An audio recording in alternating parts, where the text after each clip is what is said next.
This is the part in the Lifetime movie version where I get up to pee. Make contact. A collective psychosis is sweeping the nation.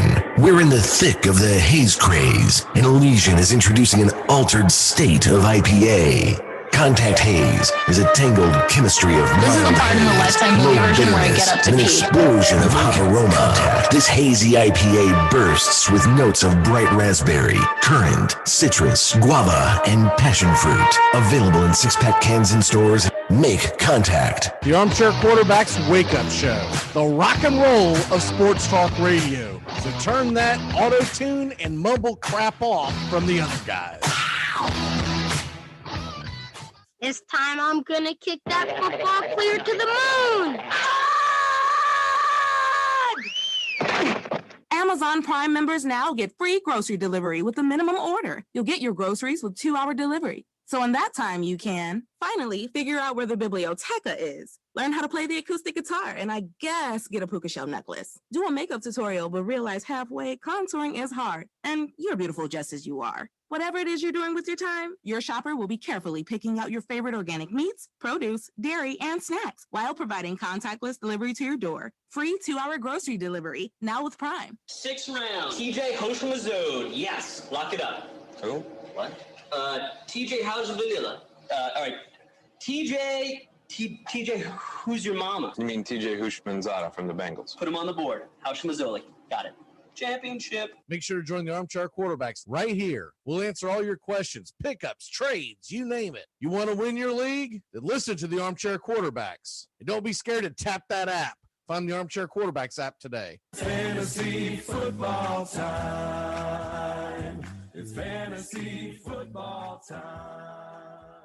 I should have gone to law school or high school.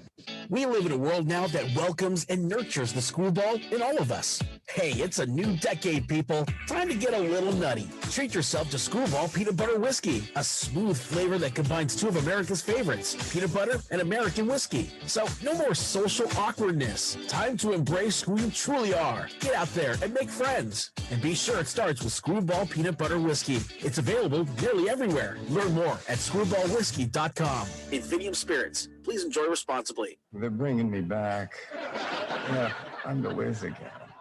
I'm the Wiz. I'm the Wiz. What about your fact-checking job?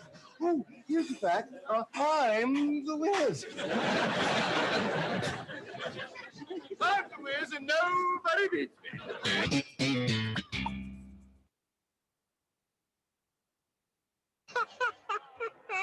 We have been hoodwinked, bamboozled, and flat out deceived. There's something kind of about a kid that's never played baseball. Make sure to listen to the Armchair Quarterbacks. Good enough for us down here in the bayou. Go Tigers and the Armchair Quarterbacks. It's morning. Yes, and what a lovely morning. Good morning. Good morning. We've talked the whole night through. Good morning. Good morning to you.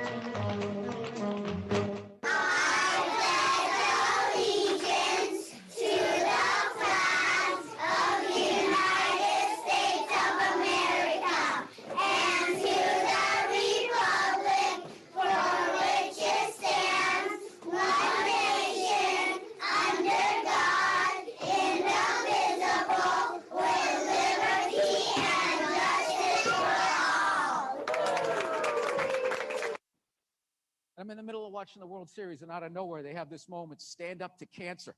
I'm watching a ball game, and all of a sudden, everybody stands up, holding up a sign of somebody that they either know that's dying of cancer or died of it in the middle of the game. It's just like, what are you doing?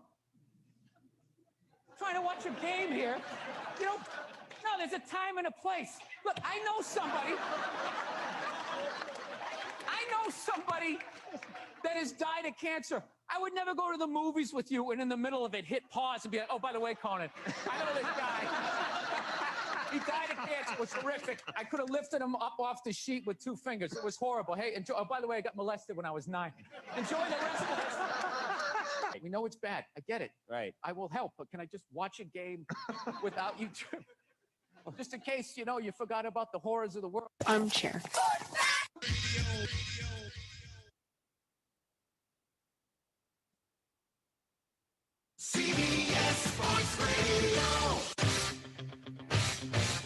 You're listening to the Armchair Quarterbacks on CBS Sports Radio, #1 sports station. Good morning, and this is your Armchair Quarterbacks Sports Flash. Sister Jean marches on. LeBron James is injured. Rick Pitino says he's in heaven at Iona. Florida State's baseball is on fire, and the Big Ten is a fraud. That's the lead on this Monday morning. A first round that showed us that the Big Ten was very overrated. Ohio State, the 2 seed, Purdue, the 4 seed, go one and done. Sunday morning, we see the 1 seed, Illinois Fighting Illini, get bounced by lowly Loyola of Chicago.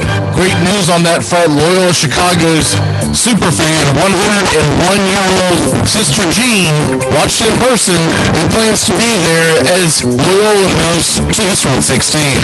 Loyola Chicago was led by Kripnick, who delivered 19 points, 12 rebounds, as the 8-seed Ramblers knock out the Big Ten's top team.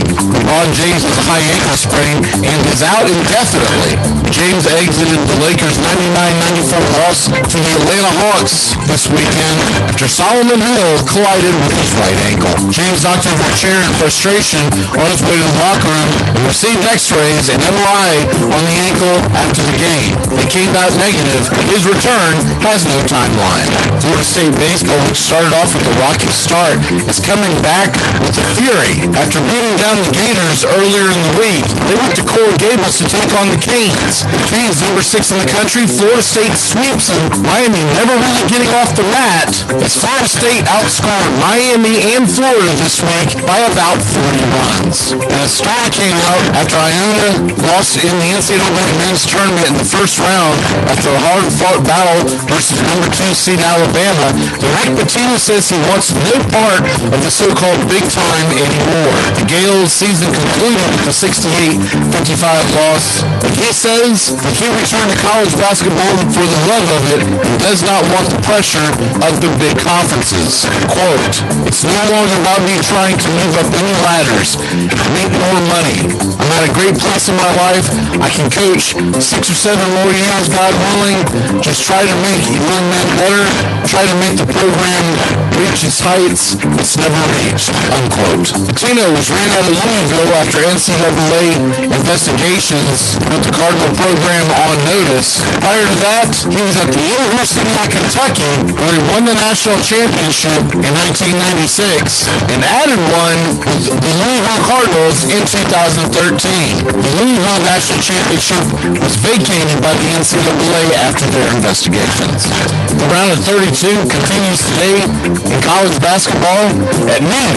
We got 2-seeded Iowa versus 7-seed Oregon. Number 8 Oklahoma versus Gonzaga in the West region. At 5:15 on TBS, Abilene Christian takes on UCLA, a 14 versus 11. At 6, you got Ohio versus Creighton, 13 versus 5. At 7 o'clock, it's number 1 Michigan against number 8 LSU. And at 7:45, number 5 Colorado takes on number 4 Florida State on TBS. At 8:45, you get the 2nd-seeded Alabama Crimson Tide going up against the 10th-seeded Maryland Terrapins. And Kansas, a 3 seed, takes on USC, the 6 seed, the nightcap on CBS. And that's your Armchair Quarterback Sports Flash. Stay tuned for more of the Armchair Quarterbacks radio show and YouTube Live. Please like, subscribe, and share our show today. The Armchair Quarterbacks, your first choice for sports talk, live from the First Coast.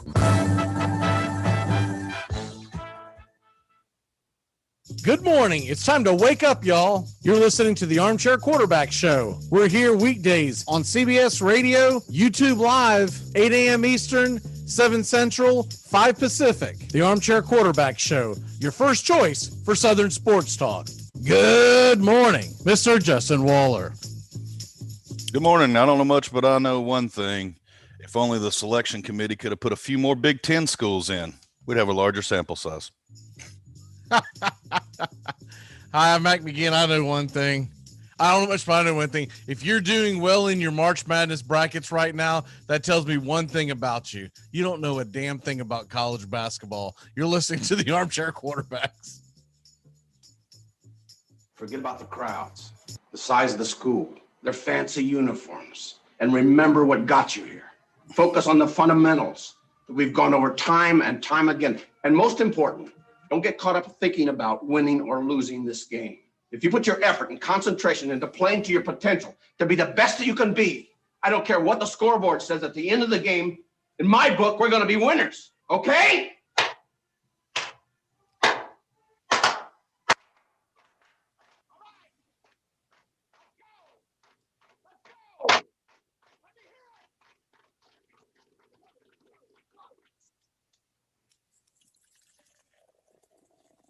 Armchair. Community Access Channel. He's the armchair quarterback. He's full of beer and he's full of snacks. The all-American man with a crew in his head. Hey, howdy, hi. Top of the morning to you. Welcome to the Armchair Quarterback Radio Show. I'm Mac McGee sitting alongside Justin Waller. Justin, how the hell are you, sir? Sore. I pulled a Forbes this weekend and decided to do a lot of yard work after Tennessee and North Carolina's bouncing on Friday. We choose to do it in the heat of the weather while great sports are coming on. So, yeah, well, my butt's sore from watching a lot of basketball. I caught a lot of the action this weekend. We just had some major tree surgery. This last ice storm did some damage, and it was time to adult and get that cleaned up. So I had to pay the piper, and after Friday, I was in the mood to release some aggression on pile of wood. Yeah, I bet, man. I was hoping that North Carolina would go on, first of all, because we talked about them so much. Second of all, I wanted you to have a rooting interest, but I don't know what the hell happened with North Carolina. We'll get into the weekend games into one second. I want to go over yesterday first before we get too far away from it, and then I'm going to want to get your reactions from the weekend that was yesterday. Okay, so first of all, I wake up, get ready.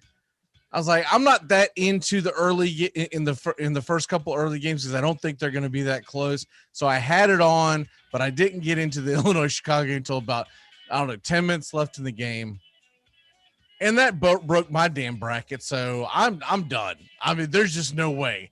I already had some issues with my bracket, as everyone did. But once I saw that Illinois was knocked out, that's who I had going all the way. I was like, this is over. And for as good as Illinois had played all year long, for them to be one and done or two and done, that just tells you how topsy-turvy this NCAA tournament has been. It's unreal that they didn't at least make it to the Sweet 16. I thought bare minimum Illinois was going to go to the Elite Eight, probably Final Four, but they lose. I now have a big rooting interest for Loyola Chicago because I want to see Sister Jean's team do as well as they can. Baylor blows out Wisconsin, and I'm like, where the hell was this Wisconsin team when North Carolina played on Friday, right? I mean, they couldn't hit any outside shots against North Carolina. They couldn't miss one.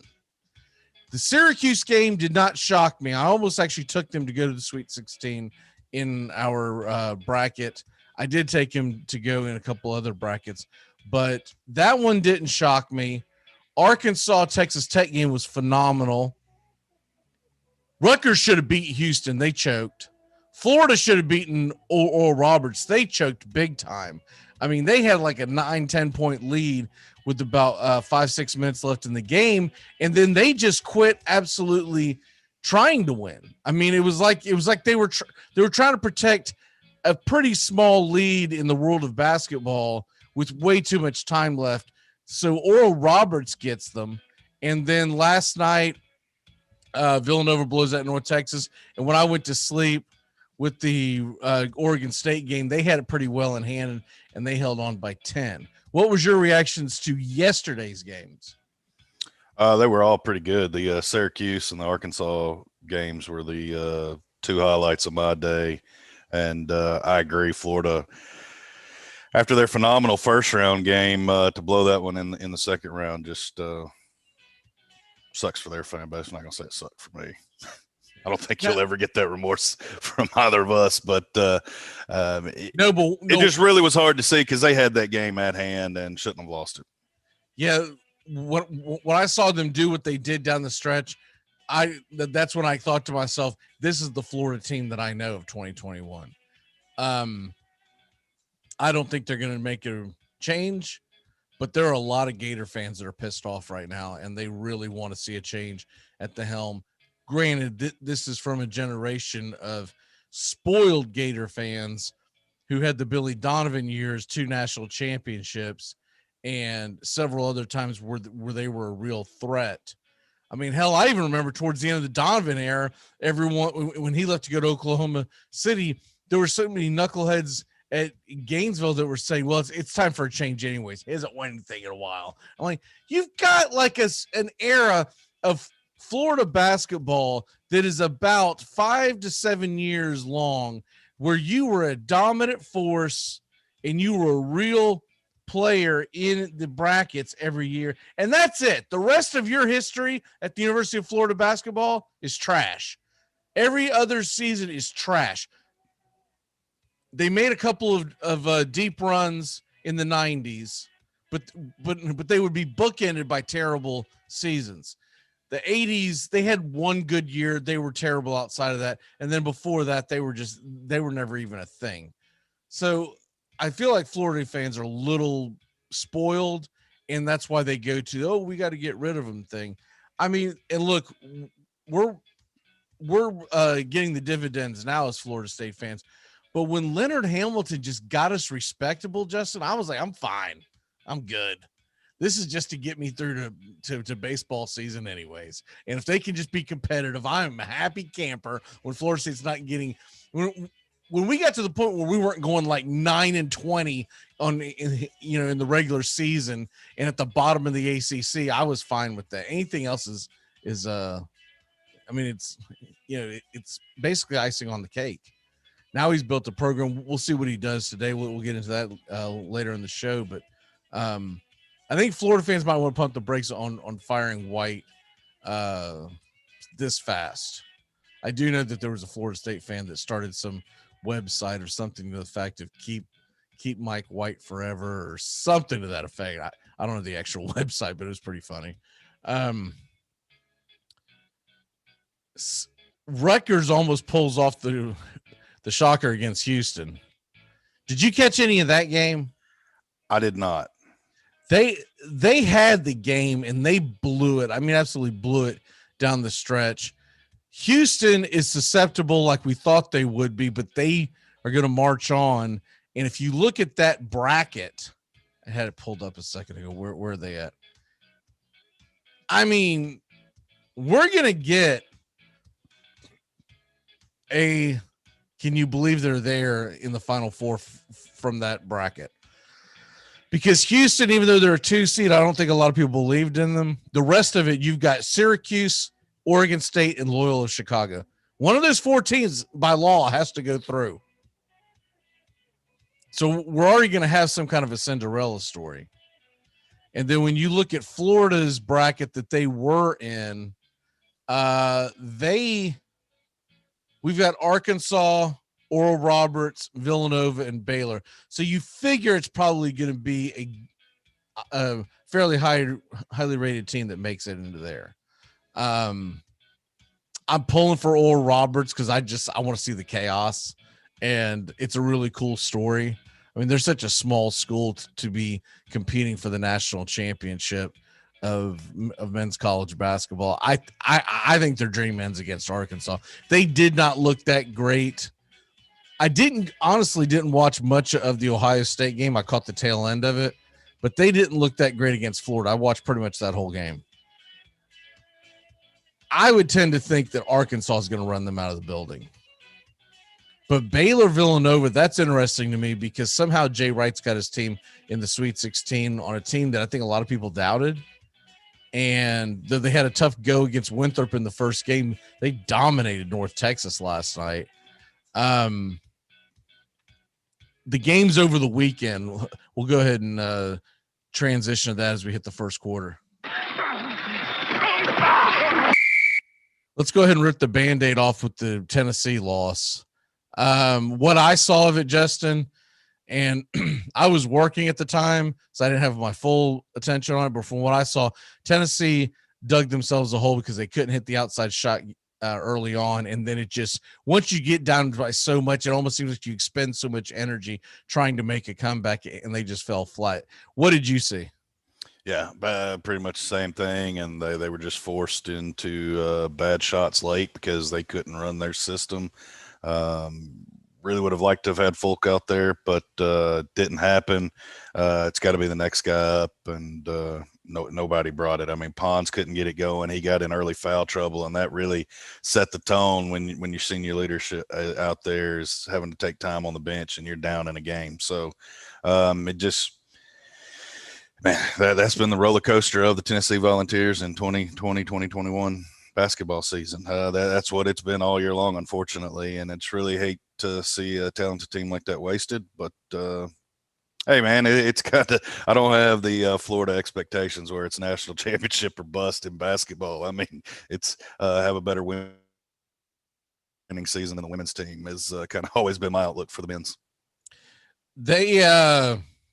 I'll tell you what surprised me is that not only how good Oregon State played against Tennessee, but then they flat out dominated that Oklahoma State game. I dug into that game. I was looking forward to watch Cade Cunningham. Hadn't watched a whole lot of them. Watched a little bit of the win against Liberty, but I was really excited to watch that game. They made him a non-factor because they were killing Oklahoma State in transition, and they were getting easy buckets where there was behind the arc or taking it to the paint. And that was just, that Oregon State team's playing really good right now, or really well. Loyola Chicago, Oregon State's going to be a phenomenal matchup, and they're going to get the winner of Syracuse, Houston. Syracuse has found their way once again. This is a Jim Boeheim special. You don't see his defense with anyone else in the country. So when you run into it, it is an adjustment, and you can look at all the film you want, but once you see it up close, the way that they do that 1-3-1 matchup zone, and it turns into like an amoeba where these guys just kind of flock to the ball. You have to make the extra pass to beat them. That's the only way to beat Syracuse. You have to make that one extra pass, and you can't live behind the arc because they're going to hedge their bets that you can't shoot outside all night long. So they're going to make you shoot outside and shoot very consistently outside, because when the ball goes up, you'll notice they all go to the rim to get the rebound. And I think Syracuse has a legitimate chance of getting past Houston. And that's what I'm hoping for, because how fun will that be that the winner of the Loyola Chicago, the winner of Loyola Chicago versus Oregon State, if they could play not Houston, but the Syracuse, if they beat Houston, how fun would that be to get an 11 seed versus either a 12 or 8 to go to the Final Four? That'd be pretty awesome. Just hopefully they don't get steamrolled in the Final Four, because unfortunately that's what we usually see, and it makes for a lackluster ending of the tournament. But yeah, I'd love to see it there. And to the Syracuse point, the only other way than to beat them with the pass is, well, I mean, you got to get lucky and hope you get blocks and not charges, because you just got to penetrate and it's the only other attack to it. And Syracuse does, and that's how you know that they're a well-coached team, is that they will draw that charge, and they line up. I do think these college charges, I do believe that they're ticky-tack. But hey, you got to play the game that's there. I saw several calls this week, and then I was like, that wasn't really a charge, man, because the guy didn't get his feet set. There has been a lot of that in this tournament. You cannot be driving to the paint and you're shuffling your feet along, and then just because you plant your feet for not even a half second and the person runs into you, that's not a charge. You have to establish your position. That's been the definition since the beginning of time. But these refs are calling terrible games where they are giving charges to. Back in my day when I played basketball and I was actually still athletic and could move my feet, I could have done that all day long. But they never called that back then. They'd be like, sorry, dude, you just got in the way. You just got trucked. So if you're gonna take a charge, you actually had to plant your feet, establish the position to give the guy who has the ball an actual, at least a second to make a decision on which way he's going, and not just, you can't just, if you're faster than the other guy, you can't just run in front of him and plant your feet, because he's already got the ball. He's got possession. It's just terrible refereeing. And I don't know if it's because the guys are just too fast and it's happening too fast. These old farts with their whistle just can't adjust. But I've seen some really bad refereeing this year.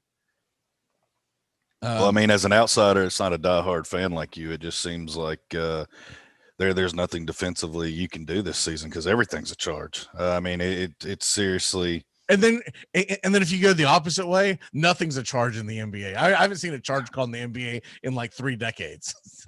I guess I said that backwards. Offensively, it should be a charge, but it's not. I just saw, as we were talking, I just saw a damn highlight. I don't know what I'm watching on that screen. It's either SportsCenter or something, but of an NBA guy putting his knee in someone's chest as he goes over to dunk, and the guy's feet was planted about 2 seconds prior, and they didn't call that a charge.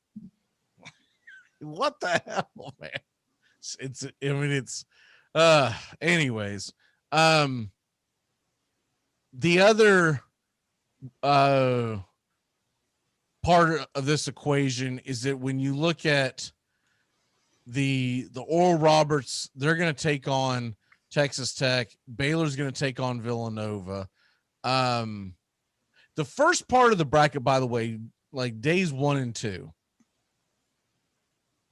outside of like Oral Roberts, which is probably, the obvious go-to because they were the 15th seed, was there one that you were like, I thought this team was playing so well, there was no way in hell they were going to get knocked out in the first round? Carolina. Yeah. Purdue shocked me. I mean, to be honest, I was shocked by that. Purdue shocked the hell out of me.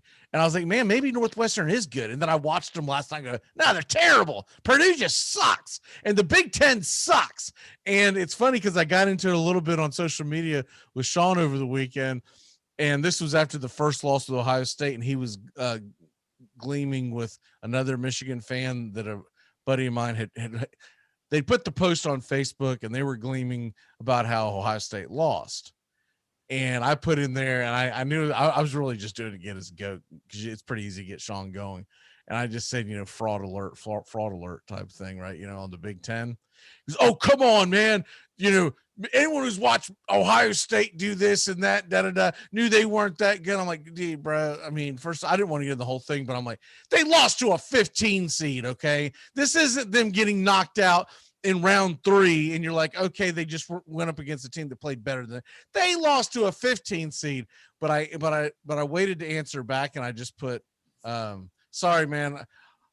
I was watching that North Texas Purdue game. What were you saying? Trying to sell me a bill of goods that the Big Ten has been trashed this year. Well, how do you feel after their conference champions went down yesterday? Exactly. They have been trashed this year. And they're 6 of 9 right now. In the tournament, you've got Michigan, Maryland, and the other one's escaping me. Iowa. I don't know, Iowa, yeah. And I believe Iowa goes down today, and I believe Maryland goes down today.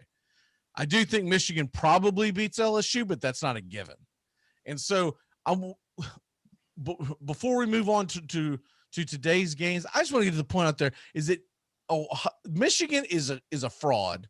I mean, not Michigan. I'm sorry, the Big Ten. I do think Michigan's a good team, but that injury is going to be debilitating. I don't know how far Michigan can go because I still haven't heard how long Isaiah's out. So, but what we heard all year long, and it's why the rankings were the way they were, was that the Big Ten was elite. And they were playing better basketball than the SEC, the ACC, et cetera, et cetera. You know what I've learned over the weekend, Justin? The Pac-12 is not nearly as bad as everyone tried to tell us. And that the Big 12 was as good as we thought they were. Yes, they've taken some losses, but they've been competitive games, and they haven't had like these, upsets that you're like, holy crap. I thought there was a good chance that Kansas could stub their toe in the first round, but they dominated their game. So what I learned from this was, once again, I think I talked about this 2-3 weeks ago. They do this every year. They just pick a conference and they say, and when I say they, the media, predominantly ESPN, but they say, this is the conference that is dominant, and we're going to take 27 teams out of that damn conference. And they just pick it. And there's no merit to it. This year it was even worse because you had very little out of conference play. But, they do this in football too. They'll do it with the Big Ten. They'll do it with the SEC. They'll do it sometimes, maybe an ACC or Pac, where they just assume that a team that is barely 500 in a conference could just roll over someone who's undefeated in their conference. I'm talking about football. And I'm just sorry, but it drives me nuts when they do this. Look, it's obvious when Alabama's really good, they're not a fraud. Get the hell out of here. I mean, how many times do they have to win it for everyone to go, shut up about the fraud thing, right? But I'm just saying that there are times where we watch this in Big Ten football. We watch it, now in Big Ten basketball. I just wish they need to put a cap, I think, on how many teams from a conference can go. Because the Big Ten is they have not impressed me at all. It would not shock me if Oregon knocks off Iowa today. I mean, I couldn't think of a reason why you would need more than half of your conference in there at some of these 14-team conferences. 7 teams is suffice and allows a lot more of your Oral Roberts, your Drakes, your other schools that had good seasons that maybe didn't win their tournament, but that's all that would qualify them to get in, could get another one of these, handful of these smaller schools in. That I would much rather see them have the opportunity than some narrative that tells me the Big Ten is the best conference out there this year, because I feel neglected, like I've cheated myself that I didn't stay up late and watch some Pac-12 basketball. So I've been highly impressed by what I've seen so far. How nervous are you about the Buffaloes today after what they put up on? Oh, I think there's a very good chance Florida State loses. In fact, I'm surprised that they're favored. I think Colorado's a more complete team. And so Florida State has got some athletes and we play defense, and that's our calling card. But if we don't go out there and hit shots, Florida State's going to run into a buzzsaw that is Colorado basketball. And I think there's a very good chance that Colorado wins. And I'm not going to get butthurt if we lose, because back to what I said earlier, FSU basketball to me gets me to baseball season. So it's essentially done that. I'm pulling for them. I want to see them do well, but I know the writing on the wall. I know Florida State most likely can't just make a march into the Final Four. Michigan is a good team, but it would not shock me if we see LSU versus Colorado in the next round, because Colorado, to me, what I saw the other night of Colorado, they dominated Georgetown. And Georgetown, we know that they were a paper tiger. They had won consecutive games to win their conference tournament, but they had not had a good season at all. And so that's one of the risks that you run when you have these conference champion or conference tournament champions get the automatic bid. That's just going to happen. But I'm fine with that, because that's a part of the March Madness experience. But when I look at what goes on in the Big Ten, it's not just the fact how many people or how many teams that they put into the conference, but why is every one of their teams outside of like Maryland and Rutgers, why are they all like top 4 quadrant seeds? And that's what my point of the whole thing was. Well, is the fact that then how can Michigan State be an 11 play-in that beat 3 of those teams? Right. Like what? So how are they ranked so high if Michigan State is so low? And where did it all? It's just they threw dice against the board, or somebody got blindfolded and threw darts. Because they, at some point, they made the decision that the Big Ten was the best conference in basketball, and it wasn't even close. And then you went through and you saw the seedings, and the seedings. I wish I had it jotted down exactly, but the seedings, I know you had 2 number 1 seeds. First of all, you had Ohio State as a 2 seed. Purdue is a 4 seed. They're already gone. I was a 2 seed. I was a 2 seed. Iowa did win. They beat a Grand Canyon has a team. Where the hell do they play? Right in front of the Colorado River. Grand Canyon, really?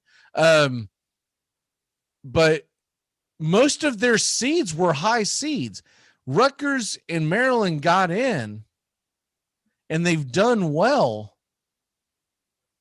But first of all, I'm not positive that UConn was a great team. I think Maryland's going to get run out of the building this tonight. But Rutgers played a crappy Clemson team. I'm not saying the ACC is having a banner year either. But my point is, why the highest seed the ACC had, by the way, was a 4 seed. The Big Ten had 4 teams that were a 4 or better. And so that's what I just feel like when you go to seed these teams, if you're not going to put a cap on how many teams are going to get into the tournament per conference, you got to put a cap on how many 1 seeds and 2 seeds, et cetera, come from one conference. Because they had all year to figure out who the best one is and then seed accordingly through that. And I think it writes itself next year. Yes, you're going to have, the media's going to have their darling, their conference that they feel is the one they want to get behind, but you're going to have out of conference play, or I expect we will have out of conference play. And I think that's going to end a lot of this. Wouldn't you say you would actually have, a measuring stick to put these schools on? And then I don't think you would be as bad as what we've seen this year. I agree. But every year you see it, so I don't know if there's going to be that big of a difference. Because is there a requirement in basketball like football on your out of conference? I don't know about the basketball schedule. No, typically you play about a dozen games out of conference.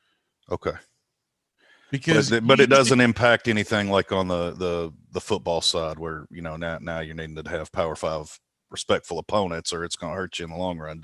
Well, it hurts you in the way that when they go to select on their RPI, it hurts you in that way. So in other words, if you load up on a bunch of nobodies, not to kill them, but they didn't have a good season this year. So if you loaded up on a bunch of MTSUs, it's going to hurt your RPI, because your RPI gets affected by, if you play a bad team and win, you get hurt on your RPI as opposed to if you play a good team and lose.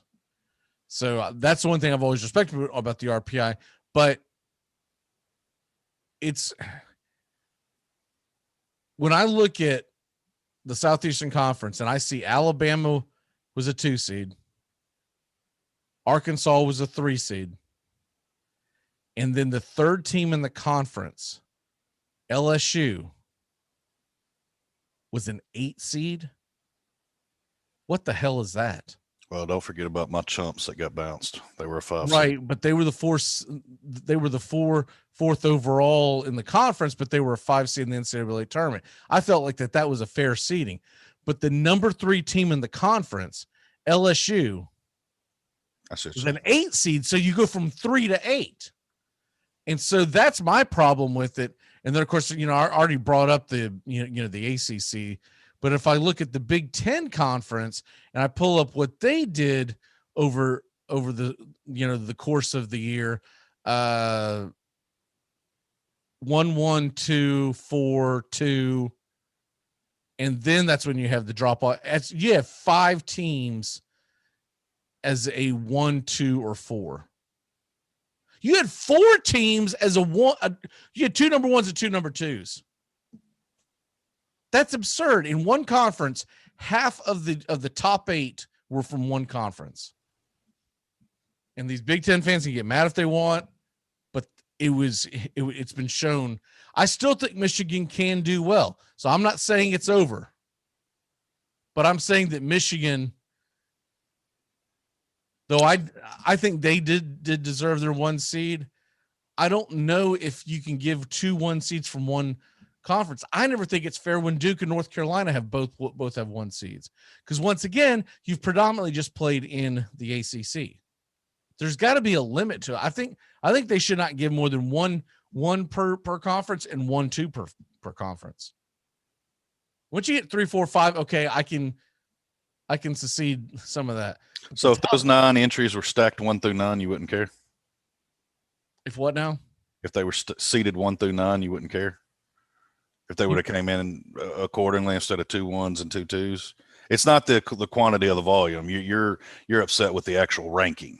Yeah, because it's not the quantity of the teams in there. Right. It's the fact that everyone just assumes that because you played in the Big Ten this year, that you should get the benefit of the doubt. I don't know if I've ever seen a conference in all my years of watching basketball, I'm talking about even in the ACC's heyday, that deserves 2 number 1s and 2 number 2s from the same conference in the same year. That's a little absurd. Has Duke Carolina ever rolled in with 2 number 1s? They've rolled in with 2 number 1s, but usually after that, the next team up is usually like a 3, 4, 5 seed.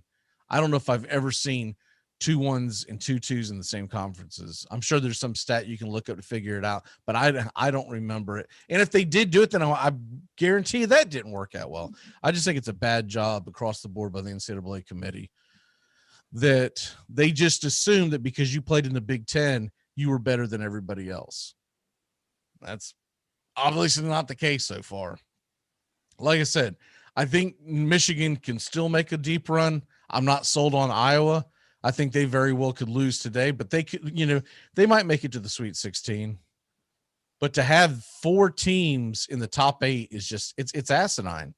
Pissed off people would be right now if you did the Final Four of college football and you took 3 of them from like the SEC, they'd be raising hell. But it's okay to put 4 of 8 in men's basketball. I'm sure this goes on in women's basketball, but nobody watches it, so we'll move on. Again, why is it going on right now at the same time? I'm tired of flipping the channel to the wrong game.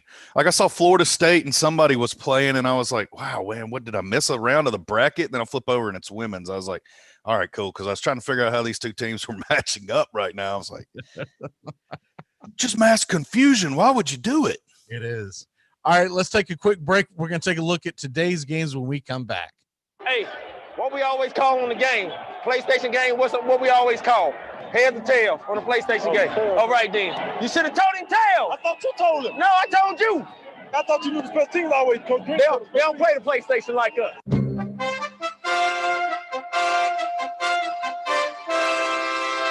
Don't miss a moment of heart-stopping NFL coverage on Armchair Quarterback Radio. Riggins. He's going to go all the way unless Blackwood can catch him, and he can't. 3rd and 3. We'll see a pickup sometime on the right side, possibly. Montana looking, throwing in the end zone. Caught it! Dwight Clark! Only 12 seconds left to play 3rd quarter. Here's Marcus Allen cutting back upfield, and Marcus Allen could be gone. 74 yards for Marcus Allen. The quiet man of this football team, Scott Norwood. He can fire the shot heard round the world now. Here we go with 8 seconds to play. High drama here in the Super Bowl. But in the air, it's got the distance.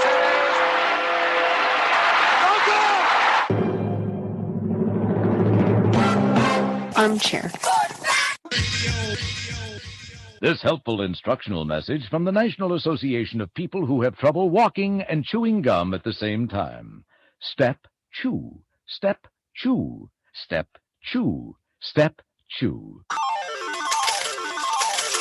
Let's face it, where you're betting is just as important as who you're betting on. That's why I go to mybookie.ag. It's fast, it's easy, and they pay you when you win. Look, I wouldn't be telling you to bet mybookie.ag if they weren't the best. Do the smart thing. If you're going to bet this football season, bet with mybookie.ag. Promo code SKIN. That's SKIN. When you use that promo code, MyBookie will match 100% of your deposit up to $1,000. That's mybookie.ag. Promo code SKIN.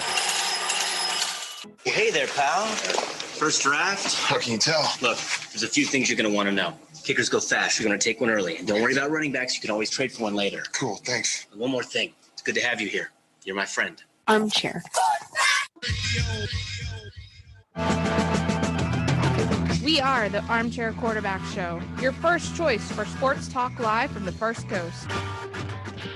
Tampa Bay, Tampa Bay, Tampa Bay, Tampa Bay. The last segment of the Armchair Quarterbacks radio show, we're talking baseball. We'll be talking fantasy baseball, pickups, trades, who's hot, who's not, sleepers and butts. And with that, we'll also be talking real baseball, how these players perform and what it means to their teams and what to look for. That's the Armchair Quarterbacks talking baseball. The last segment of the Armchair Quarterbacks radio show. Take me out to the Rays game. Before it's 1, 2, 3 runs. They don't play the PlayStation like us. They don't play it like us. You told him. That's what I said. They don't play the PlayStation like us. They don't play it like us.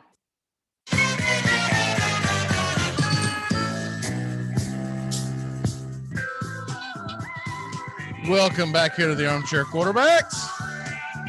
Good morning, CBS Sports Radio and YouTube Live. Justin, you know, one of the things I've been most happy to see of all of this, and it wasn't Oral Roberts knocking out the Gators. No, one of the things I'm most happy about seeing is seeing fans and their reactions during the game. Man, I've missed that. I know it hasn't been a lot, and it's weird, and I think it sucks that they don't put it behind where you can see it during the actual play, that they set them over behind the baskets, and so you can't see them until they pan to them. But it's still been really cool. The coolest one was, who was it that Texas lost to on Saturday night? That was the one that I can't find it now. But anyways, whoever it was that Texas lost to on Saturday night, the Longhorns game, or I think it was, yeah, okay, there it is, Abilene Christian. Watching the family of the coach from Abilene Christian was really cool to watch. The kids were excited. They were jumping up and down, and the mom could not watch. Like if you go back and watch that game, she was like this for like the last 2 minutes. She was like, I cannot watch this. And you'd see her kind of creep the one finger up into sleep. She was nervous as all hell, because if y'all missed that game, Abilene Christian had to hit 2 free throws at the end to win by 1 point. And it was just, I mean, this kid comes to the line and he's a good free throw shooter, but you're like, oh my God, can you imagine the pressure on this kid, man? You know, I couldn't imagine. I'd stroke out. I mean, I seriously would. I have a hard enough time in middle school basketball and sports that we're playing now. There's no way I think I could handle collegiate sports. I'm going to need a psychiatrist at least. That will definitely be on the list if we're going collegiate in any sport. I had moved away and I came back to visit, and I'm go to watch Forbes, who used to be on the show back when he watched sports, and I go to watch him at his first basketball game. I was like, yeah, man, I'll go watch. And we were cheering for him, and he gets fouled. I don't believe he was starting, so it was later in the game. So I don't even think the game even meant anything at the point. I think the game was either they were down by a lot or up by a lot. So he's coming off the bench. He gets fouled, goes to free throw line. And I'm like, all right, sweet, man. This is his first points ever. I get to see it. And his first free. Is this childhood or is this like a couple weeks ago? No, this is like high school. Okay. Okay. All right. Because I'm. All right. And so he goes to shoot his first free throw, and he can't even make this up. He doesn't just airball it, Justin. He missed it by like that much. It was like, as opposed to like, oh, he almost hit the rim and went boom. And then I swear it was like the ball didn't even bounce. It just thudded and rolled. And we're like, oh, God. We'd been cheering for him. It was like me and a couple other people, and everybody knew that we were the only ones that knew who he was. It was pulling for him, and everyone just kind of looked at us.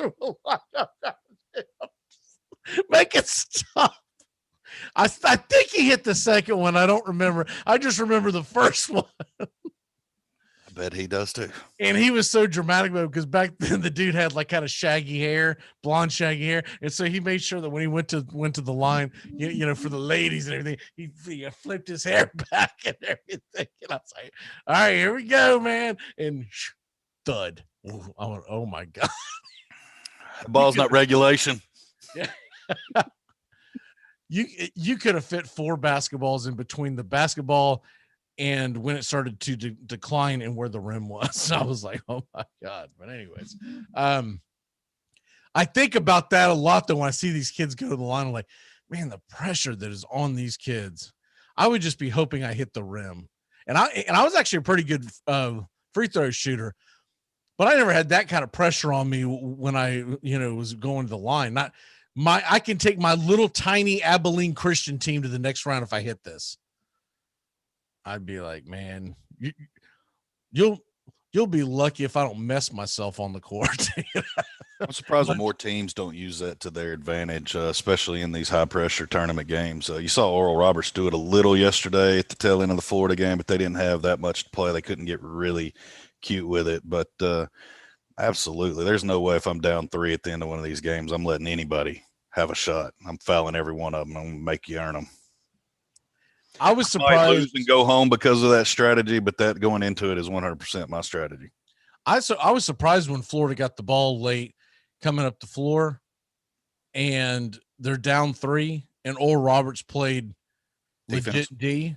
Yeah. I would have fouled them before they ever went to shoot the ball, because then you are going to get, I don't know where it was in the situation, but you're either going to get a 1-and-1 or 2 shots. Regardless, they're going to have to try to find a clever way to miss a free throw and get the rebound.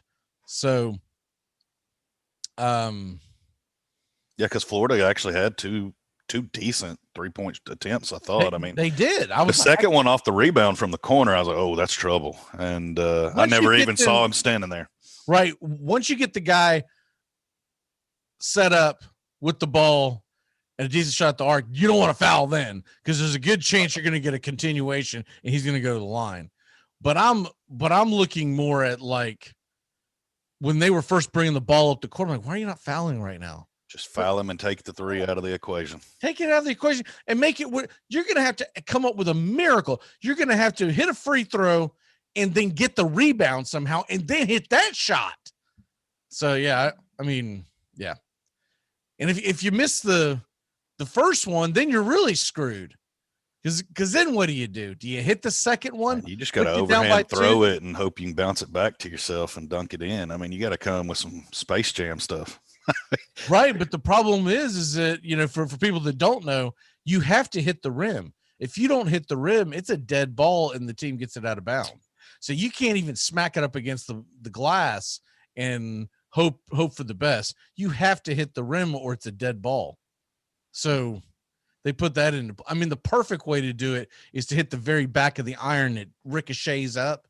But I've seen so many guys try that and they accidentally hit the damn shot. And you make it, yeah. You're like, oh man. One time I was not trying to make it. Today's games, we've got some interesting ones today. It all starts off at noon. Oregon, Iowa. Remember, Oregon has not played. They were pushed on through the first round because of COVID giving the cancellation. I hated to see that, but COVID gave the cancellation to the Oregon game. VCU didn't just have one, evidently they had multiple coronavirus. Because at first I was like, man, if they made these kids forfeit because of one, I was ready to tear them a new, you know what. They said multiple, and if it's, I hope when they say multiple is more than 2, but because remember when they came out with the tournament, they said that all they needed was 5 players to be able to play. So, but I get it that if you had 5, 6, 7 people come up with the, positive, you're running the risk that you're going to put someone on the court and then infect the Oregon team, et cetera, et cetera. But you got Oregon versus Iowa at noon. I was wondering how they were going to do this, and now we have our answer. They are going to play day games on a Monday. It's going to be really weird, but you're going to get Iowa versus Oregon. Should be a great game, and then Oklahoma versus Gonzaga. That should be an interesting one. That's too. Right, any chance? You feeling it? Sooners have a chance. I do, because Oklahoma can score, and to beat Gonzaga, you're going to have to be able to score with them. I'm also hoping like hell, because that's Florida State's region. I don't want to face Gonzaga if we even get that far. But if we win and Gonzaga wins, that's our next game. Like, oh, man. Colorado, you can have them, man. That could be a disaster. The 5:15 game, Abilene Christian UCLA. I really think UCLA is marching on. UCLA looks good to me. You know what UCLA does so well that is important in March Madness, and I'll be honest, I did not watch much Pac-12 basketball until the tournament here. I didn't even watch the Pac-12 tournament. UCLA is incredible at the half-court game. If you can play good half-court basketball, you've got a really good chance of moving on every chance. But they're going to play Abilene Christian. Abilene Christian did not look like a very good team, though they beat Texas. Texas was off that night. They did not play well. I just kind of suspect that UCLA is going to punch their ticket to the Sweet 16. The Ohio Creighton game is interesting. Do you give Ohio a chance? Because I think they've got I think they're going to give Creighton some concerns. You give him a chance? Sorry, but we broke up for just a second there. Oh, the very tail end of that. I was talking about Creighton versus Ohio. I mean, Ohio's got a big 3-point ability outside their long range shooting team, so I give them a chance to score the points to stay in there. I don't know enough about Creighton. I haven't seen enough of their games, so I think they have a chance just because I know Ohio is a exterior shot team, and anytime you're a high velocity three or high percentage hitting your threes, you've got a chance. I mean, going 0 for 20 does you no good, but you're hitting quite a few of those, and then yeah, you got to punch your shot. I mean, Creighton's a team that lost to Georgetown twice this year, and they're a team that lost to Xavier. This is not a good Xavier team, obviously, because they didn't even make the tournament. They lost to Providence. I think Creighton is a team. I didn't take them very far in my bracket. I don't even know if I had them this far. I think I might have even picked them to be upset. I think Ohio's got a decent chance. And then LSU, Michigan. That's the 7:00 game tonight outside the Florida State Colorado game. That's the game that I'm most excited to watch.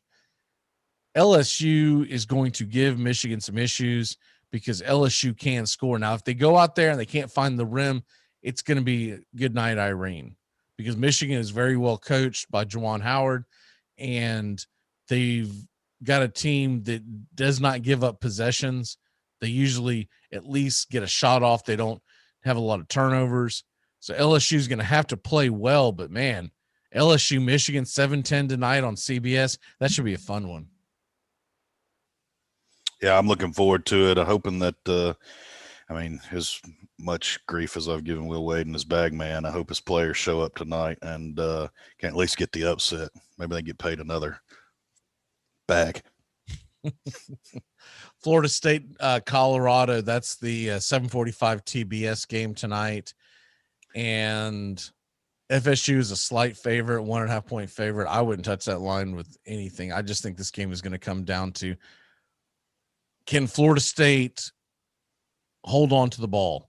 That has been their biggest Achilles heel all year long, is that the games where they are not – the problem with Florida State is they don't have a true point guard. They keep trying to force guys like Polite and Barnes into the point guard role, and they're not point guards.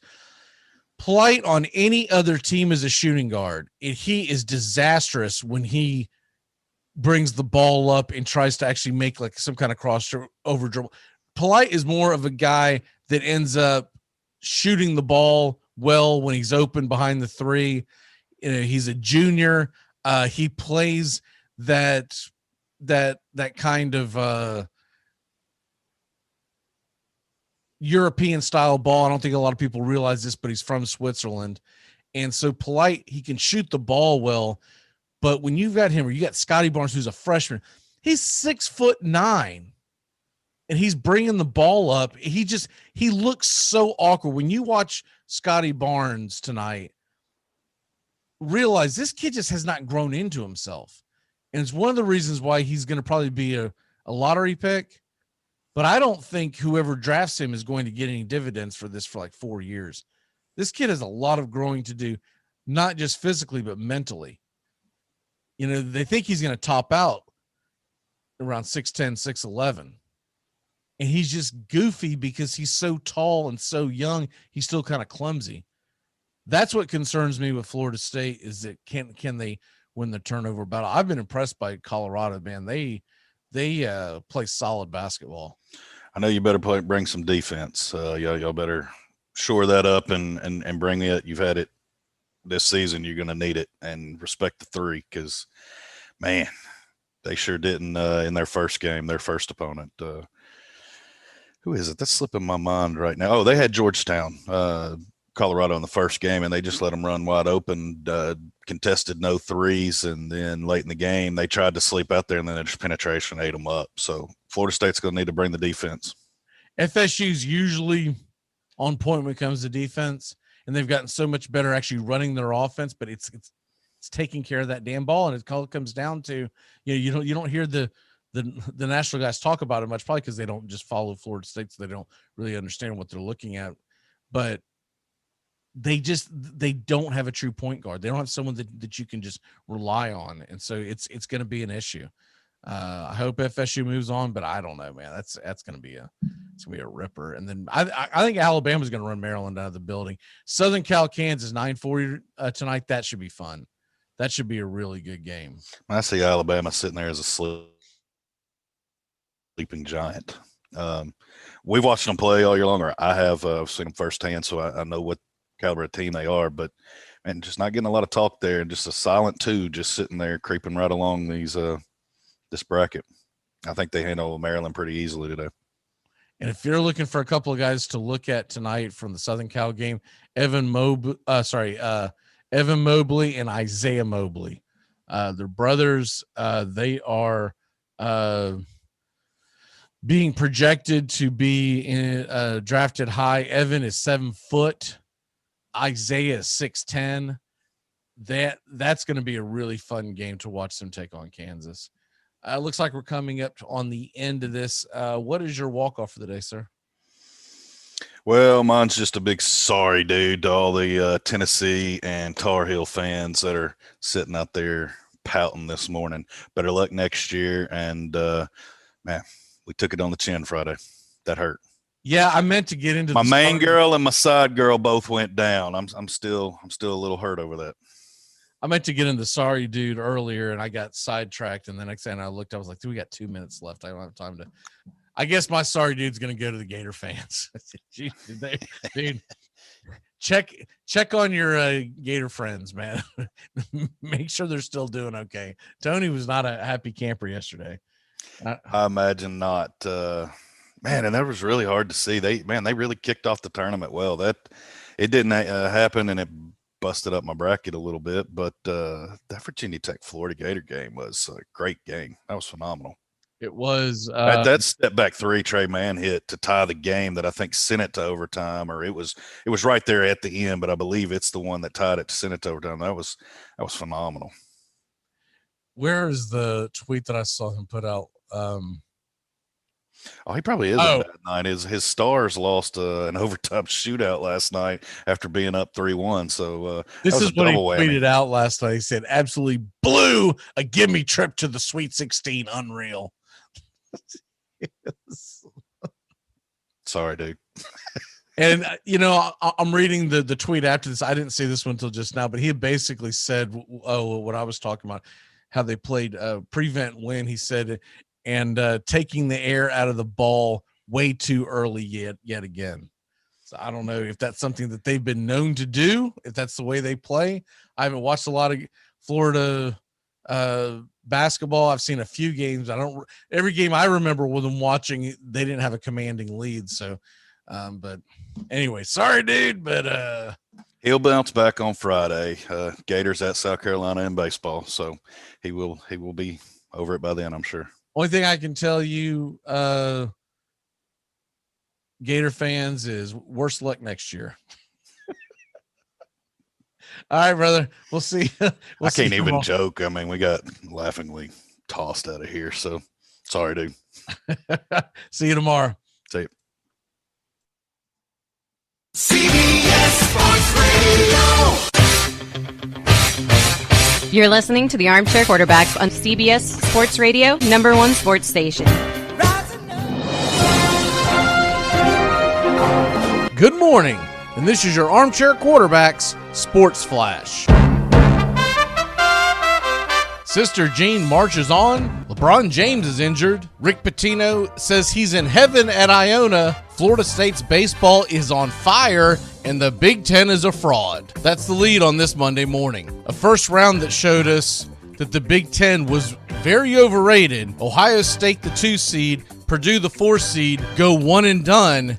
Sunday morning, we see the 1 seed, Illinois Fighting Illini, get bounced by lowly Loyola of Chicago. Great news on that front. Loyola Chicago's superfan, 101-year-old Sister Jean, watched in person and plans to be there as Loyola moves to the Sweet 16. Loyola Chicago was led by Krutwig, who delivered 19 points, 12 rebounds as the 8-seeded Ramblers knock out the Big Ten's top team. LeBron James has a high ankle sprain and is out indefinitely. James exited the Lakers' 99-94 loss to the Atlanta Hawks this weekend after Solomon Hill collided with his right ankle. James knocked over a chair in frustration on his way to the locker room and received x-rays and MRI on the ankle after the game. They came out negative, but his return has no timeline. Florida State baseball, which started off with a rocky start, is coming back with a fury. After beating down the Gators earlier in the week, they went to Coral Gables to take on the Canes. The Canes, number 6 in the country. Florida State sweeps them. Miami never really getting off the mat, as Florida State outscored Miami and Florida this week by about 40 runs. And a story came out after Iona lost in the NCAA men's tournament in the first round after a hard-fought battle versus number 2 seed Alabama. The Rick Pitino says he wants no part of the so-called big time anymore. The Gales' season concluded with the 68-55 loss, but he says that he returned to college basketball for the love of it and does not want the pressure of the big conferences. Quote, "It's no longer about me trying to move up any ladders, make more money. I'm at a great place in my life. I can coach 6 or 7 more years, God willing. Just try to make young men better, try to make the program reach its heights it's never reached," unquote. Pitino was ran out of Louisville after NCAA investigations put the Cardinal program on notice. Prior to that, he was at the University of Kentucky, where he won the national championship in 1996 and added one with the Louisville Cardinals in 2013. The Louisville national championship was vacated by the NCAA after their investigations. The round of 32 continues today in college basketball. At noon, you've got 2-seeded Iowa versus the 7th seed Oregon. Number 8, Oklahoma versus Gonzaga in the West region. At 5:15 on TBS, Abilene Christian takes on UCLA, a 14 versus 11. At 6, you got Ohio versus Creighton, 13 versus 5. At 7 o'clock, it's number 1 Michigan against number 8 LSU. And at 7:45, number 5 Colorado takes on number 4 Florida State on TBS. At 8:45, you got the 2nd-seeded Alabama Crimson Tide going up against the 10th-seeded Maryland Terrapins. And Kansas, a 3 seed, takes on USC, the 6 seed, the nightcap on CBS. And that's your Armchair Quarterback Sports Flash. Stay tuned for more of the Armchair Quarterbacks radio show and YouTube Live. Please like, subscribe, and share our show today. The Armchair Quarterbacks, your first choice for sports talk live from the First Coast.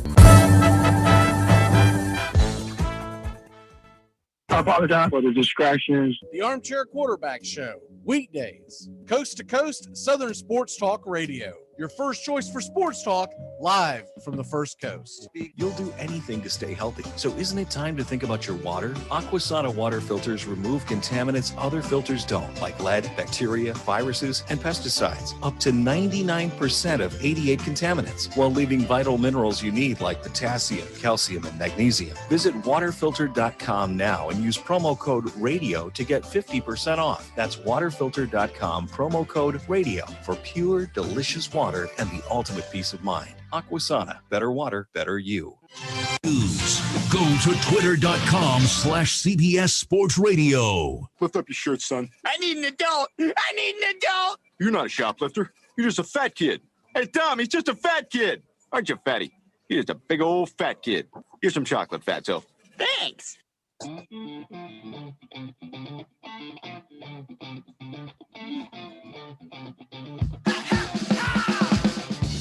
Welcome back here to the Armchair Quarterbacks.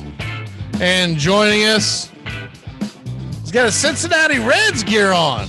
He must be ready for baseball. Oh, yes, I am. You're turning the page from Raider Nation to Red Nation. Yes, sir. I guess I should put my video on.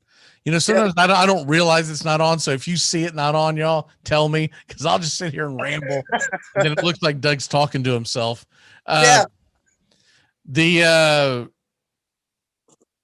Before we get into fantasy baseball real quick, how's your bracket looking this year, sir? It's average. Miss Loyola winning the other day, and I convinced myself to pick Illinois, so I'm still kicking myself about that one. Did you have Illinois winning it all? Winning it all? No. I just figured they get past Loyola, and that was everyone figured that. Hell, I mean, that's not. Yeah, that's what. But I when I had done my bracket, I thought about it. I actually thought about Loyola winning, and I convinced myself not to, and I'm kicking myself about that. They're going to be kicking themselves as far as Michigan goes. I'm sorry, not Michigan. Illinois, because I feel like they might have had the best team in the country, and they've just played just a crap fest. And you know, it really comes down to what you do on the actual court, but they had a terrible season when you look at the fact that they did as well as they did. They won the Big Ten title in, you know, the conference tournament. I know they'll be able to hang their hat on that, but when you go in as a 1 seed and you don't make it out of the second round, that is not something that you want to ever remember. But I'm done. My wife's kicking the crap out of me, and this is what I meant when I said that if you know anything about basketball, college basketball, there's no way you're doing well, because teams are getting knocked off left and right. And I don't have the statistics in front of me, and I don't know how to compare it, but I feel there are more major upsets today or this year than there have been in the past. Maybe it's got to do with the COVID. I don't know. But I know one thing: when they were 28 games into the tournament, and ESPN, who had several million brackets filled out, million brackets, not a single one was perfect after just 28 games played into the tournament. Yep.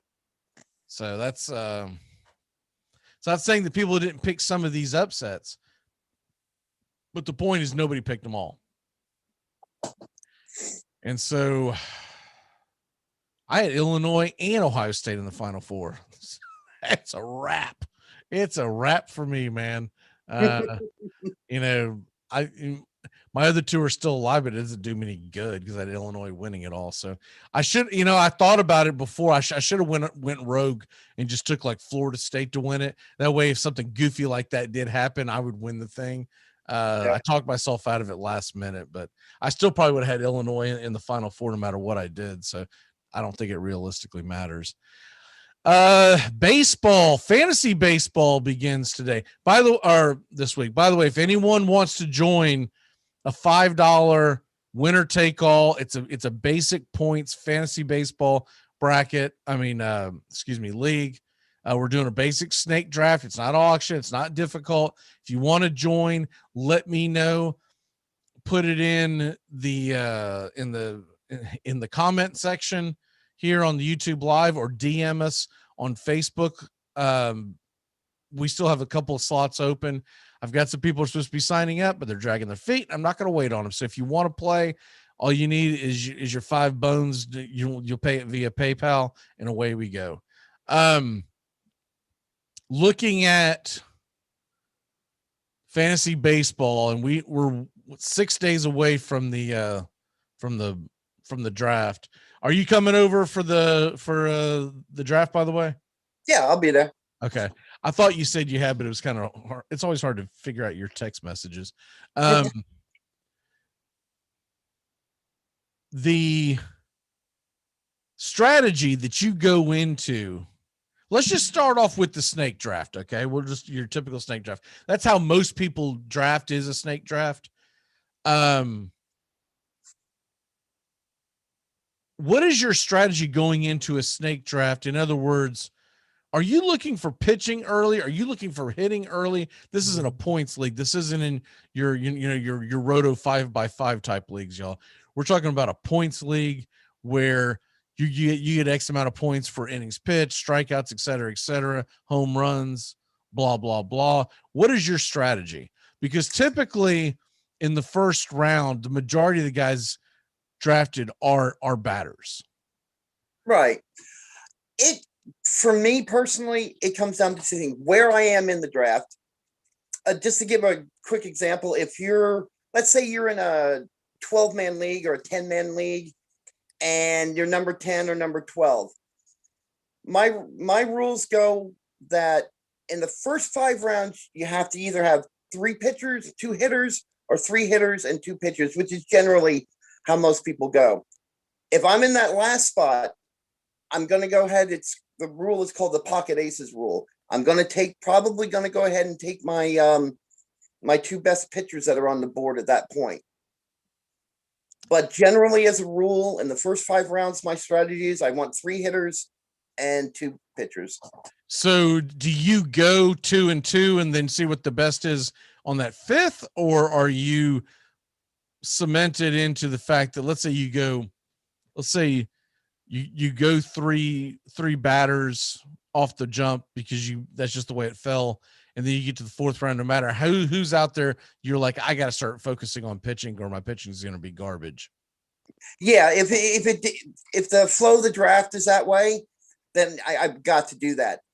But always one draft strategy that people don't employ, and it's one that I've started to employ and I've gotten better, is no matter where you are in that draft, pay attention to the person that drafts right before you and right after you.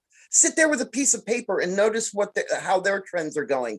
Because when you come up, you can kind of pick where, you could probably steal a pick from them that could probably help you in your draft. That's always one of the things is don't just play the draft, play the players that you're drafting with. I try not to worry about who's drafting around me, because unless it's a situation where, let's say you're drafting right after I do. Let's say it's a situation where I'm like 7th and you're 8th and you're going to get the 9th and I'm going to get the 10th pick, right? Mm-hmm. Unless it's a situation where I know there's a Cincinnati Red sitting there that I want, and it's right in that area. There's no way in hell I'm going to let them go and hope you don't draft them, because you're going to draft them because you're a Reds fan. Right. Most of the other guys in our leagues don't tend to have favorite teams. Yes, Trosh is a Marlin fan, but I don't think he just drafts Marlins just to draft Marlins. I don't think he's that invested into it. Justin will do that with the Braves. Yep. Vilmo will do that with the Braves. That is a given.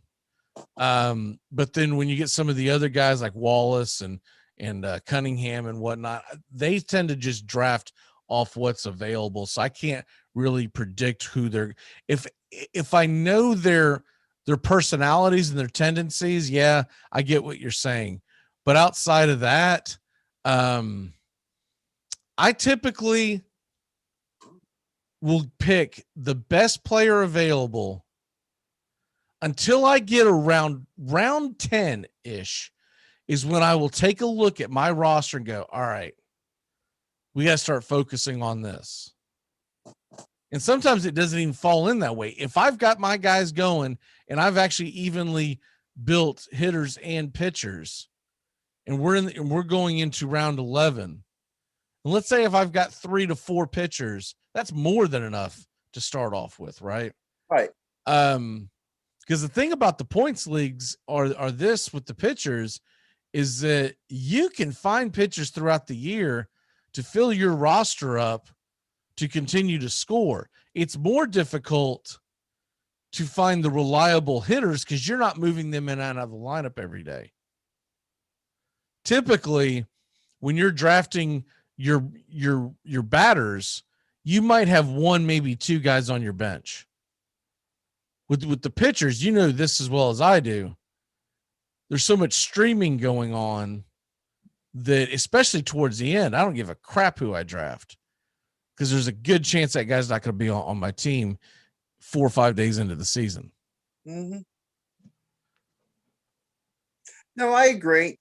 It just, I was saying with people who, it's going to be really interesting in the dynasty rotisserie one, because last year we drafted the teams and you started the guys on Monday and then you couldn't start them.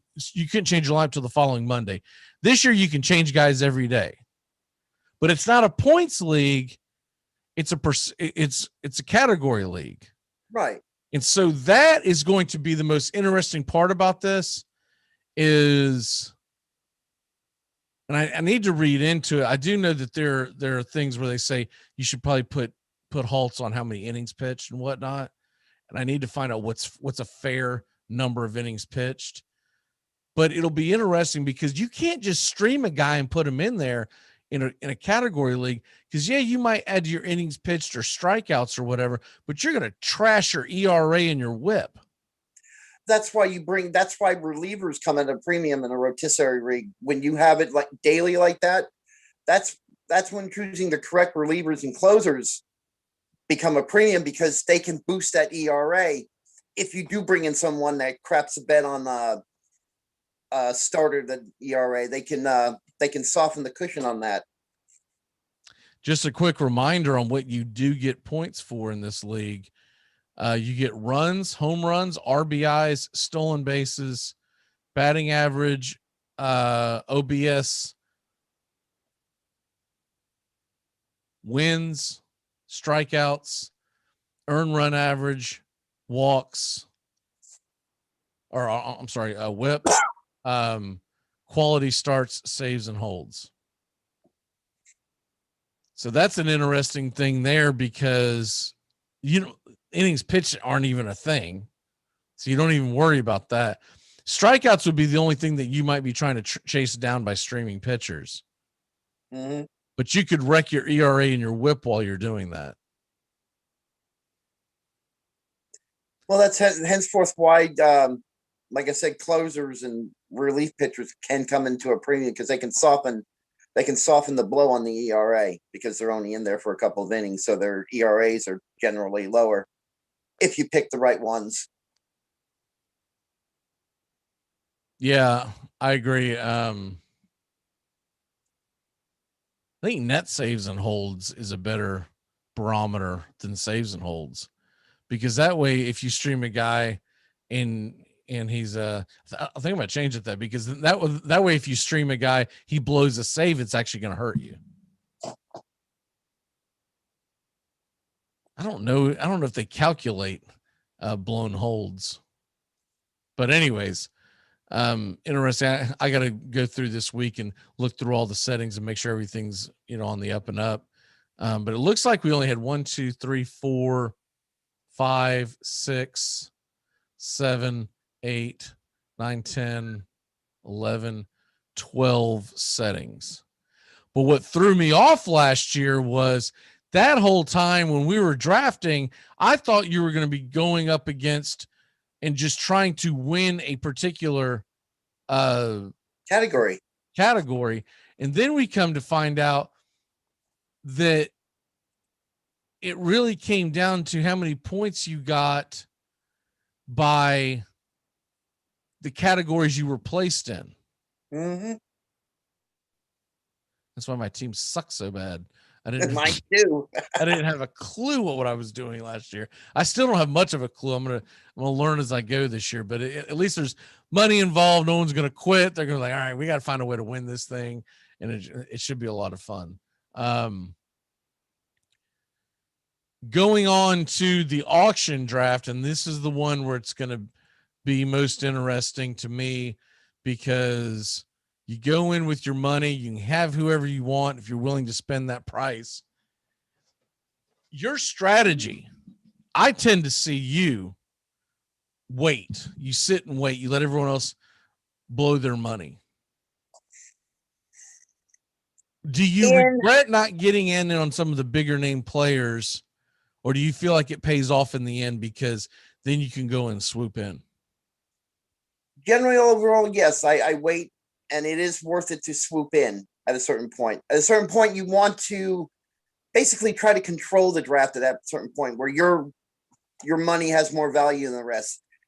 For people out there, if you have, we've seen it in auction drafts, whether it be baseball or football as well.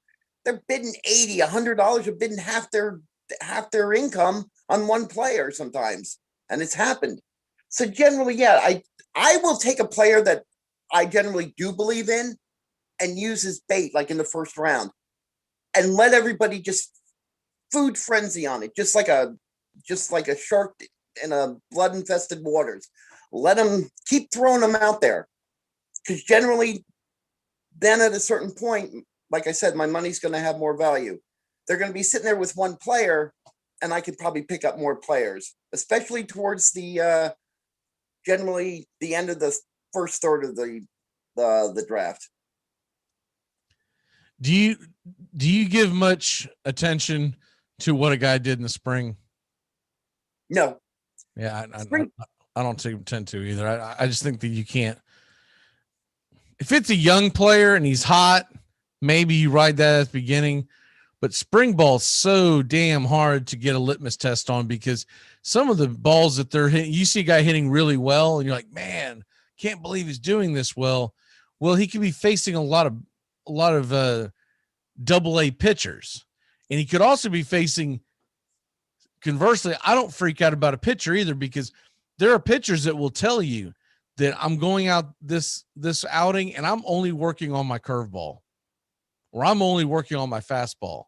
If he gets roasted, he doesn't care. He's trying to get the feel for it. Mm-hmm.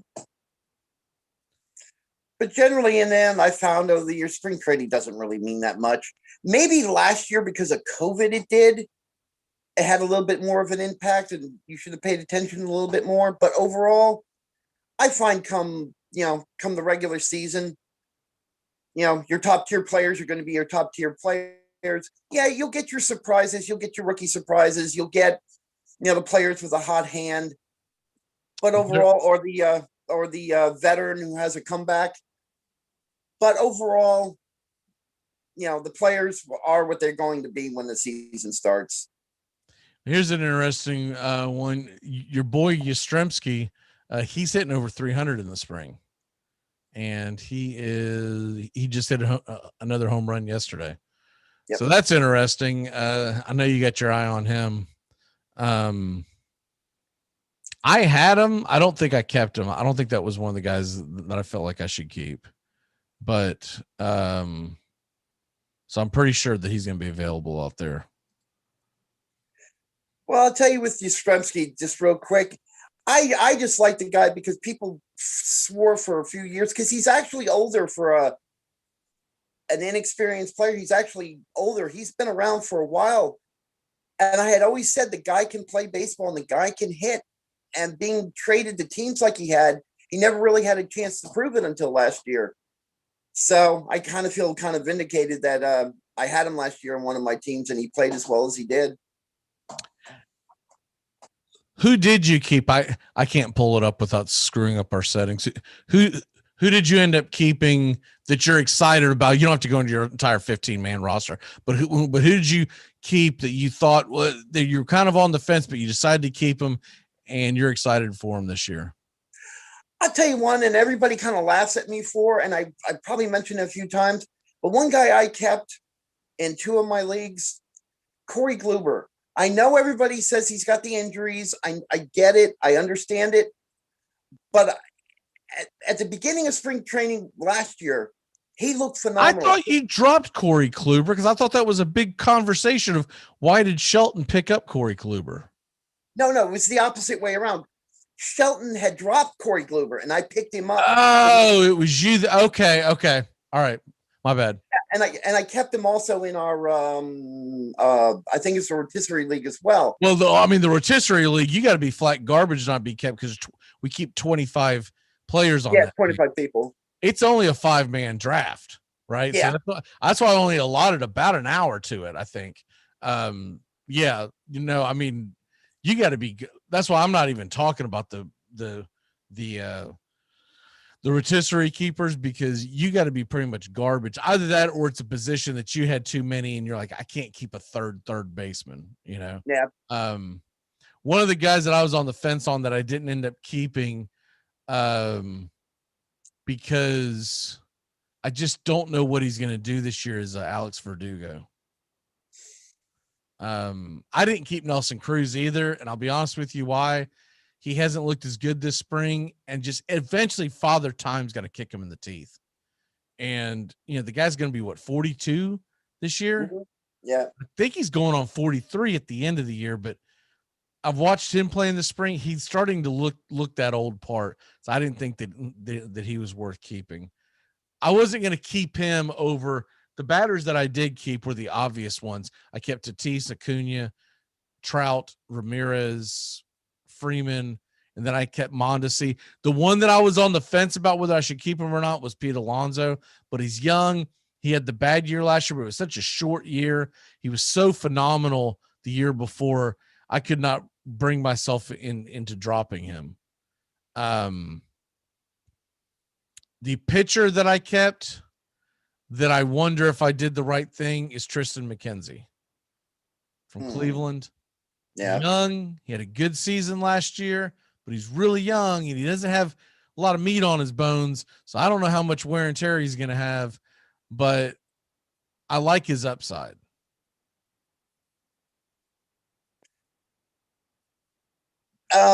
McKenzie, there was a guy I thought about keeping, but here's the problem. So Tony Gonsolin is an incredible pitcher, and if he was on any other team in the world, I would have kept him. But I don't know how many starts this guy's going to have. Oh, I would have kept Gonsolin. Gonsolin's, not to jump ahead, but he's one of my little sleepers this year.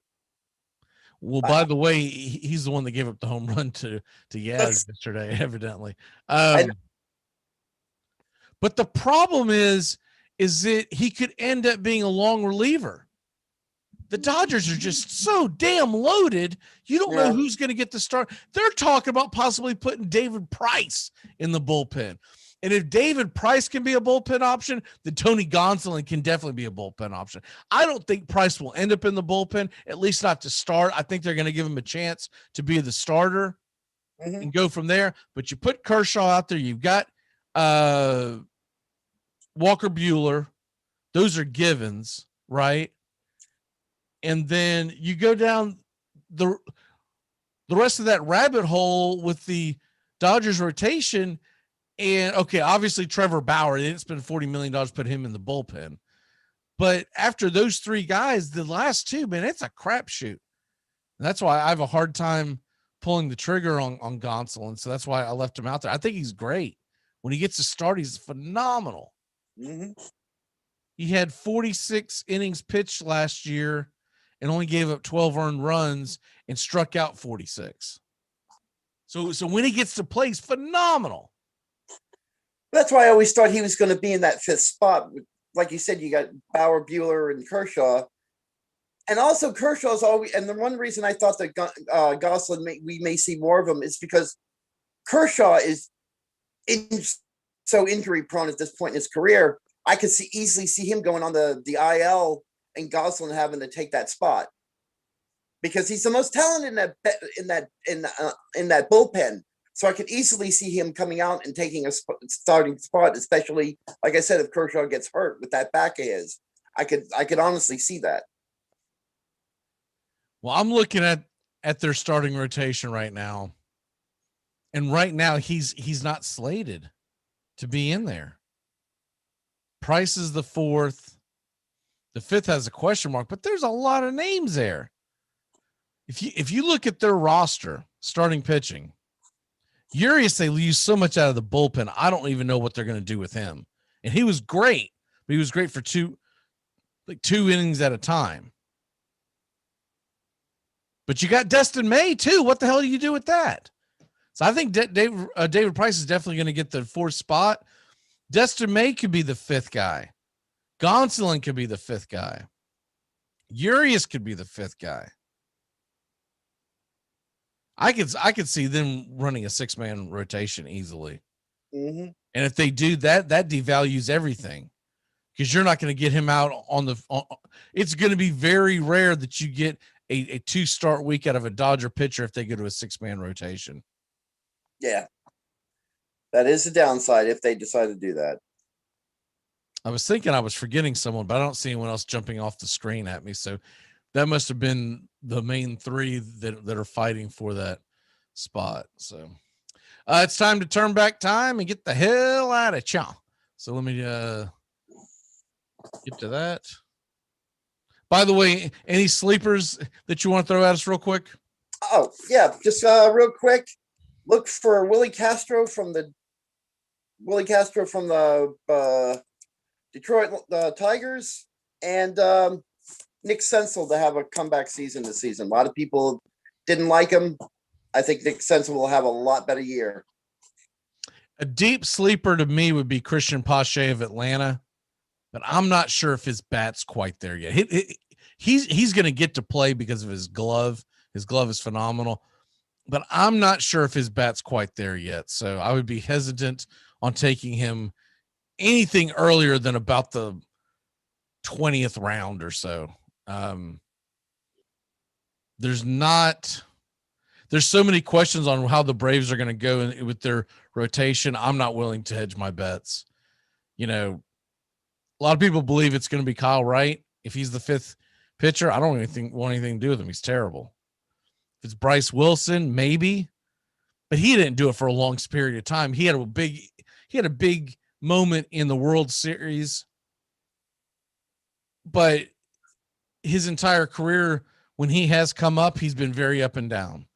But I've got more faith in him than I do Kyle Wright. I would not draft Kyle Wright, man. If he was sitting, if you wanted to give me Kyle Wright as an extra player on my roster, you say, McGee, everyone else is gonna play with like 20 players. We're gonna let you play with 21 if you carry Kyle Wright. I'm like, no, because he's gonna trick me and he's gonna cost me points. I know exactly how this goes down. All right, turn back time.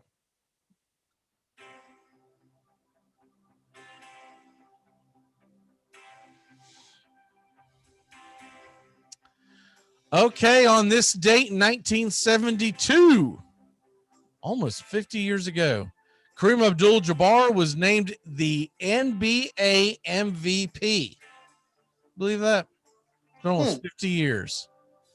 Of course, Kareem Abdul-Jabbar, for the kiddies out there who don't realize how great this guy was, he was a Laker legend, but before that, he was a Milwaukee's Buck legend.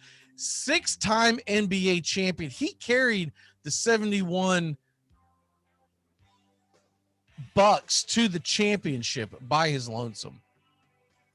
And 6-time NBA champion, 2 times finals MVP, 6-time MVP, 19-time All-Star, and 10-time, more importantly, first team All-NBA.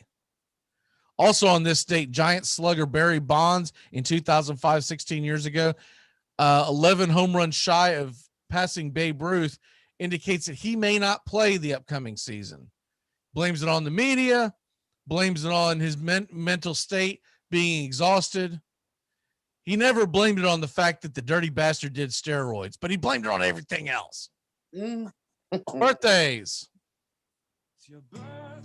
All right, this is one of my favorites. Is that right? This man is 69 years old today. That doesn't even seem right. Born in 1952, 69 years old. Bob Costas. That is hard to believe. Yeah. Wow. Of course, he was just inducted into the Baseball Hall of Fame as a broadcaster. That was long overdue.